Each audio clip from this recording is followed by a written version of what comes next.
What's up, you guys? Wesley Lindsay on Wesley's World, and welcome to my channel. If you're new to me, I do all kinds of anime content. I review Black Clover every week, and then I review the Naruto manga when it comes out like every month or so. And actually, I'm about to review Swagkage's manga called Jato of Athia. I almost mixed up the name there, but you guys might be like, wait, what is going on? Well, if you know, I have my primary channel, my first channel I've ever made was Wesley Lindsay, and all my anime content, like my Naruto reviews, everything like that, is on this new channel, Wesley's World. So you might find my first chapter review on Wesley Lindsay, and then this one and the rest coming up in the future are going to be on Wesley's World, the one you're watching right now. So subscribe for that content. Everything else on my personal vlogs, reactions, all that cool other stuff about me specifically is going to be on Wesley Lindsay. But anyway, I just want to explain that to you guys. But anyways, I want to go ahead and get into this review of Chapter 2 of Jato of Athia. Hopefully I'm pronouncing that right. But it's Chapter 2, Divine Intervention.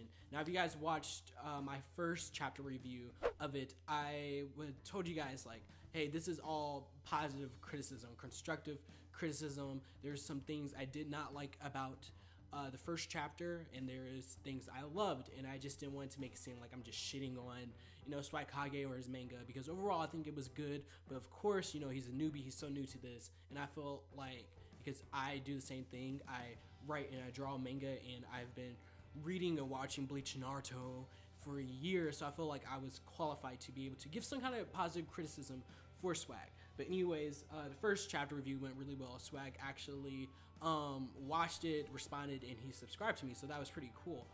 So I want to go ahead and do chapter 2 because you guys seem to like it and you guys were talking about it, and I just want to keep going with it. It seems like you guys are enjoying it. So enough of an intro, 2 minutes long, way too long. Let's go ahead and talk about chapter 2.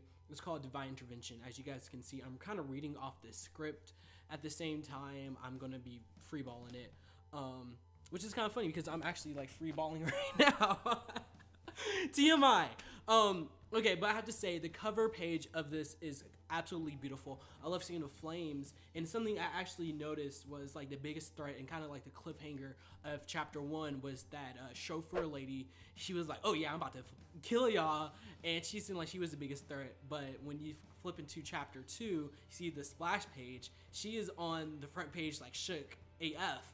So it's like, it's just really funny. I kind of like that. So that's kind of like foreshadowing that maybe something's gonna happen to her where she's in a point where she's definitely not the strongest person we see anymore. So I want to say that so there's this scene about Jato and the chauffeur lady. Everybody else is asleep, but Jato's up, and he was talking about how she slowed down time by a 16th of a second. He was able to notice that, and I don't really see the point of having that in the story at all. Like, it does kind of show that Jato's intelligent, but otherwise it's like, why? Like, what is really the point of that? You might have a point to that, but I really didn't see it, and I feel like you could have left that out. And then also there's a part where the carriage lady and Jato, they're talking about the whole, not hierarchy, but the whole power system, and talking about the jatars and shatars, and I don't know the exact words for them, but it just felt like this explanation was just way too much. Like, it was too wordy. We really did not need all the information at all. And after reading that, I felt like I was doing math in my head, trying to remember all the titles and to remember who is stronger than who. And then there's even a class that is like an exception to everybody else. I don't know, it was just way too much, and I was like reading it, I'm like, yo, my brain is honestly starting to hurt.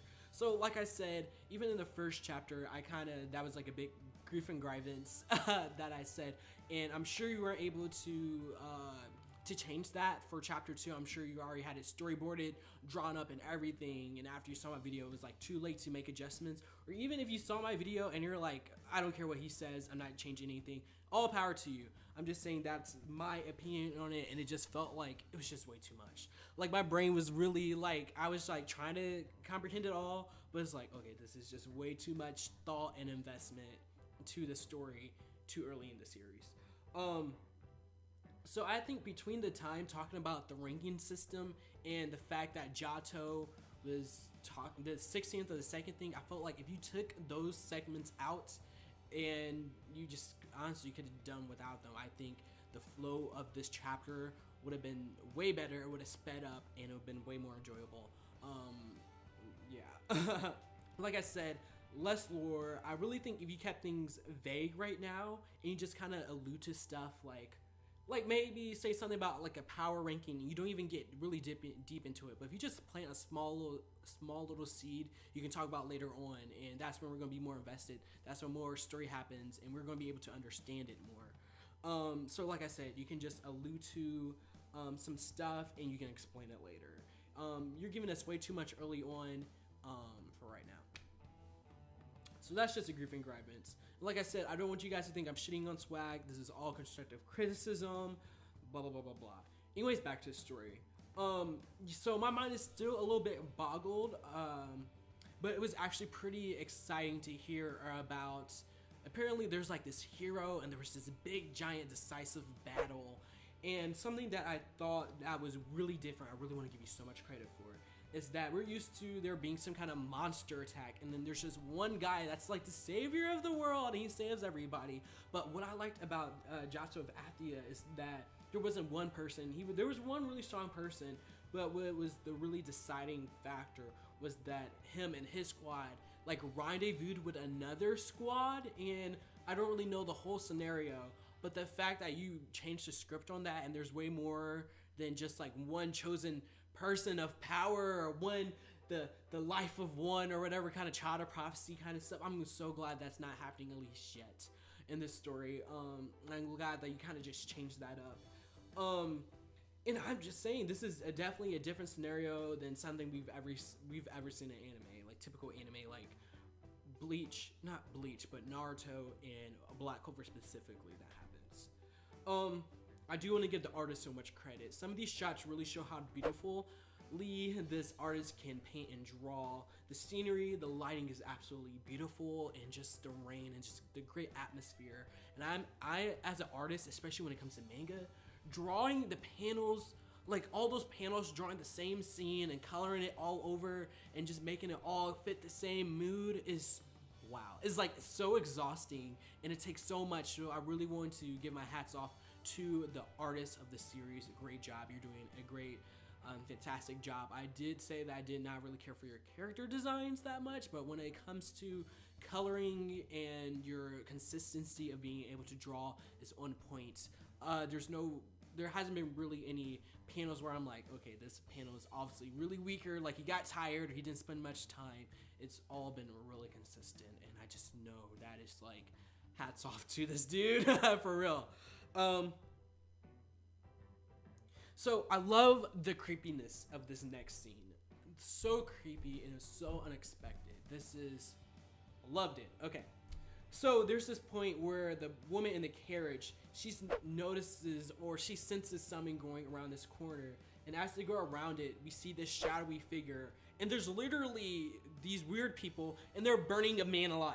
Like, I was really like scrolling my page and did not see that coming at all. There was like a big actual shock factor. And I know something I love about Bleach is that when I turn a page, there's like an actual shock factor to what's going to happen on that page. In Naruto, it does not really happen that much. Like, there has been like no times in Naruto where I'm reading it and I'm like, oh my god. But in Bleach, I will really like be reading it, I'm like, oh my god, like going crazy. And this was definitely a moment where I'm like, whoa.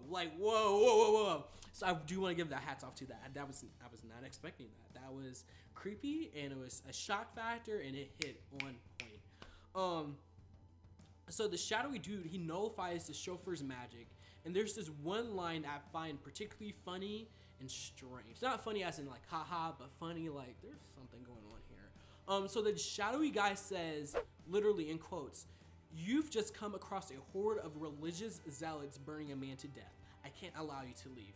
Now, when you consider everything else he says, and he says this one specific line, this line right here is extremely self-aware. It kind of makes me think that this shadowy figure, he's in a way higher league than everybody else in this group. It kind of makes me think like he's a mastermind, or maybe he's manipulating them or something. Like he knows, like he's like playing them a fool. Like that line was way too self-aware for me to think that, oh, this guy is, you know, he's just like some underling, or he is just like everybody else. This guy, he knows a little something, something. So I don't know if you did that on purpose, but if you did, I'm sorry. I hope I didn't like bust out the big secret, but I just want you to know I caught onto that, and that was great writing right there. So shit gets really real, and the chauffeur gets skewered by like these earth stalagmites or whatever scientific terms that is. And that actually got me shocked too. I was not expecting that. And something I found very funny is that the guy, there's like these people asleep on the floor and a rock like smacks him in the head. And maybe it's just me that thinks that's funny, but that was absolutely hilarious. It sure wasn't meant to be funny. And I don't know, maybe the guy in the exam later on in a future chapter, he might have a concussion, or you know, he might have swelling, or he might like his brain might bleed out and he dies or something. I don't know, but I just thought it was funny. So pretty much Jato and some other guy escaped, and this dude's mom pretty much knows all this info about the zealots, and he knows how dangerous they are. And I'm not gonna go too much into specifics because I just like my purpose of what I'm talking about right now. There's no need to. So pretty much the chapter ends with Jato and his friend having to go to the exam on foot, and I have to say this is such a strange predicament that they're in. Not strange in a bad way. It's just something that we're not used to in a story. The story can honestly, let me finish this point. Sorry, I kept reading. It's something we're not used to. I've never really seen a cliffhanger where it's like, you know, we're going straight forward, like, oh, okay, we know where we're going, and something happens, and then we're pretty much back to square one, and we don't even know how the characters are going to get there or where the story's going to go. Like, we don't know. Like, there's so many factors that can happen. Like, they can go to the exam, what's going to happen at the exam, or these zealots can catch up to them and kill them. There's just so many things that can happen that we just like we don't know. And I just think that was a really good cliffhanger, especially compared to last chapter where it was pretty much the lady and she's like, I'm gonna kill you, and we're like, but why though? So, and then pretty much that just pretty much that it was good. I really enjoyed it. Sorry, my dog was panning for some reason. It's not like she does anything. Like I said, the story can go anywhere from here, and I like it. And I think the chapter was pretty solid. We got introduced to a bad guy. We saw some action and everything. Really good. All in all, I have to say I enjoyed this, and I honestly, the only bad thing I have to say was pretty much some stuff that I said in the first chapter was that, you know, there's too much lore and too much math going on. It's just like, you can give us some story, plant some seeds and give us story, and let's keep it moving.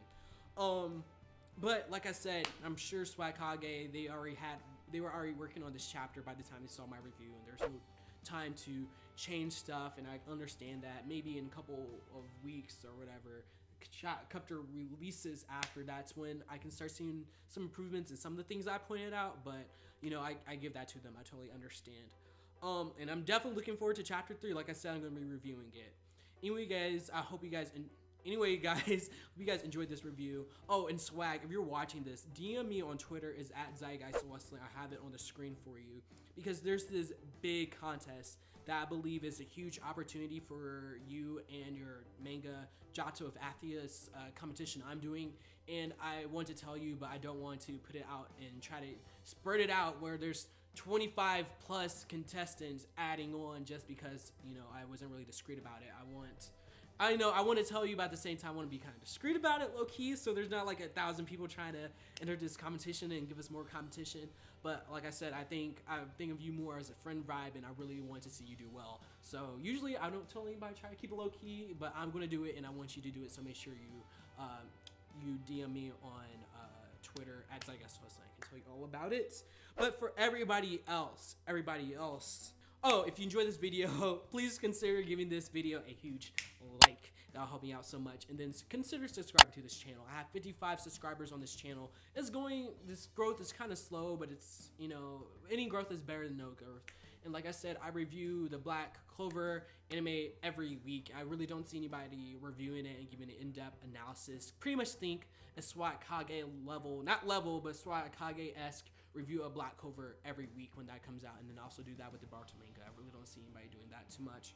And then Pokemon Ultra Sun and Ultra Moon come out on Friday, and I'm going to be live streaming it, and it's going to be freaking awesome, dude. Anyways, you guys, Wesley Lindsay reviewed chapter 2 of Jato of Athia. Hope you guys enjoyed it, and hope you guys like this kind of content, and like, subscribe, all that good shit, and I am out of here.